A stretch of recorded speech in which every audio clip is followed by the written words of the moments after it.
Great to have your company here on Money News right around the country. We'll take your calls on 131873. But look, it's worth noting today, Australia has a new bank. Now, this is, well, not the normal thing because it is unusual that we get new banks.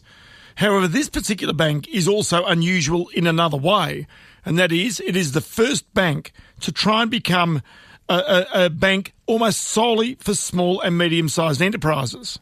The other side of this bank is the credentials it comes with. So, say, for example, its chairman is Peter Hodgson, who was a former chief risk officer at the ANZ Bank. It also has the former federal small business minister, somebody who we've spoken to here a lot on the program, Bruce Bilson. It also has the former Treasury Secretary, John Fraser, on its board. And then you go to its founders. So its founders themselves have really got their roots very deeply in our big establishment banks. So one of them is Joseph Healy, the former National Australia Bank's chief executive of its business bank. The other co-chief executive is David Hornery, who was ex-NAB, ex-ANZ and Macquarie. So the interesting part about trying to lend to small business is quite different. Normally, if you're a small business person, you've got to put your house on the line. So this obviously is a different model. Now, we should make the observation that Judo is an advertiser on this program, but that's not the reason. We don't discriminate positively or negatively against anybody who advertises. And the co-founder and chief executive, Joseph Healy, is on the line right now. Joseph, many thanks for your time. My pleasure, Ross. Okay, so just explain. When you're sitting in at NAB and you're the boss of the business bank, could have you ever imagined in your life that you would go and set up a challenger bank to the organisation you'd been working for? Well, it's an interesting question. I mean, we had observed some developments in the UK just post the global financial crisis where there was an emergence of challenger banks that were going back to some of the fundamentals of banking that the major banks had largely moved away from.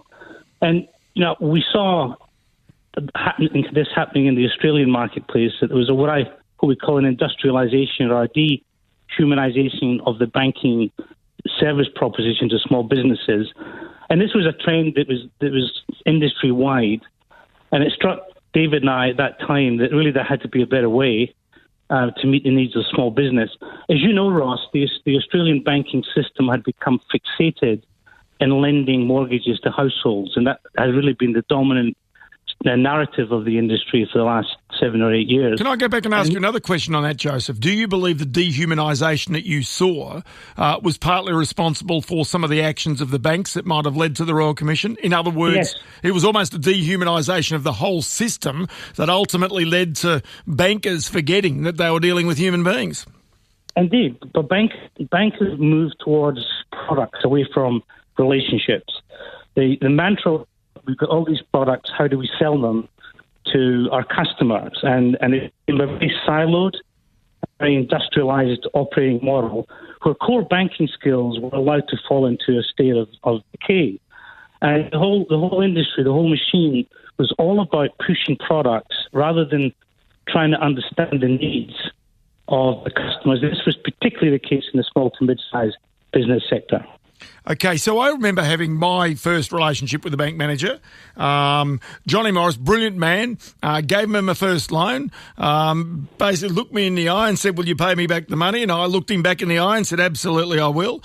Now, you know, they were the days when it was your trust, and the trust was there for you. The trust was there on the other side. It wasn't as though any deals were being done. There was no backhanders. It wasn't as though you were just being force-fed into a product. And if you had a problem, guess what? You rang your bank manager and you said, hey, we've got a problem here. Any chance we can fix this up, or there's something going wrong there? And broadly, those issues got fixed because it was a service, and it was a banking service that was offered. Well, I think you're absolutely correct in saying that. And I mean, I keep on emphasising the small to mid-sized business sector because in the consumer sector or the large corporate sector, the needs of customers are very different. I mean, products are largely commoditised, there's information and lots of competition. But for small businesses, from time to time, they need someone to talk to listen to what they're trying to achieve and provide advice on how they might best finance the business and manage in the business. You can't do that using an algorithm or through some centralized calling center. You need someone to sit down across the table, seek first to understand what you're trying to do, and then work through what is the best to meet your needs. Now, this is fundamental. It sounds obvious to people in many other businesses, but the banking industry had lost sight of that. The banking industry, as I mentioned earlier, said to itself, we have a whole range of products we've got to sell. We want product salespeople rather than real bankers.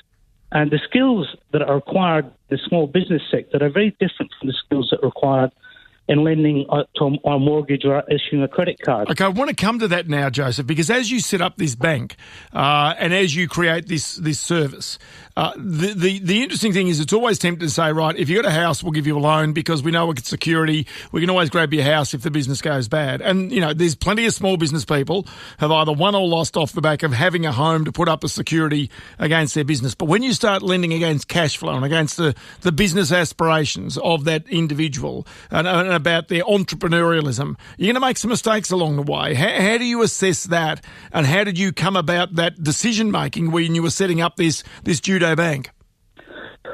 We felt the core skills required to be a good banker were largely based around judgment and understanding an individual and a business, being able to read a balance sheet, a cash flow, and a P&L, being able to understand how an industry is operating, a company is operating in an industry and a market, and all those characteristics together. We call it the 4 C's of credit, and this is really important.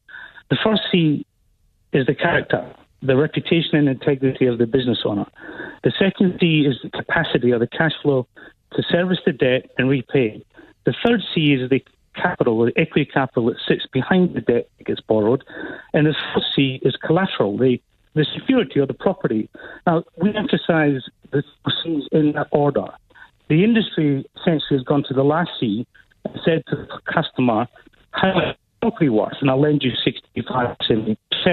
And I've paid little regard to the first of the 3 C's that I mentioned, particularly the first one around character. So the whole approach that judo takes to lending money based on the 4 C's of credit, and our bankers are all highly skilled and trained in assessing those 4 C's. And we believe that this will differentiate us in the market. It is going back to the point that you made earlier. This is how banking used to be done. When you spoke to a bank manager or to a bank relationship manager who got to know you and got to understand your business, and when there were problems in your business, because all businesses have problems from time to time, there was a sensible, intelligent, and reasoned approach to helping you manage through the blip that you may face in the period of a business cycle. I'll tell you, it's going to be interesting to see exactly how it goes. It's a genuine challenger bank, but the difference here is this one is backed by genuine bankers who have real skin in the game in our big banks here in Australia. With a heavyweight board, it raised $140 million worth of equity late last year, the second biggest pre-revenue fundraising in Australian corporate history. So just keep an eye on that one. Judo Bank, previously called Judo Capital. It's co-chief executive and founder Joseph Healy on the program this evening. And Joseph, I appreciate your time. My pleasure, Ross. Thank you.